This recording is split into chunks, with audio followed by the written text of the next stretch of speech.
ละโนบางกอกเอ้ยลามุงหมอนที่นอนนุ่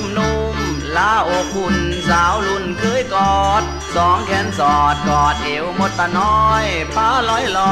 ยขึ้นสวรรค์จูบเท่านั้นแล้วบ่มีเงินแล้วจอดบ่แจวลาแล้วนงคานแดนอีสานคือบ้านของเฮา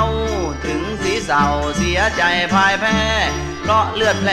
หัวใจไหลตกคุ้มนรกของคนจุนสวรรค์เบื้องบนของคนรวยตึกราม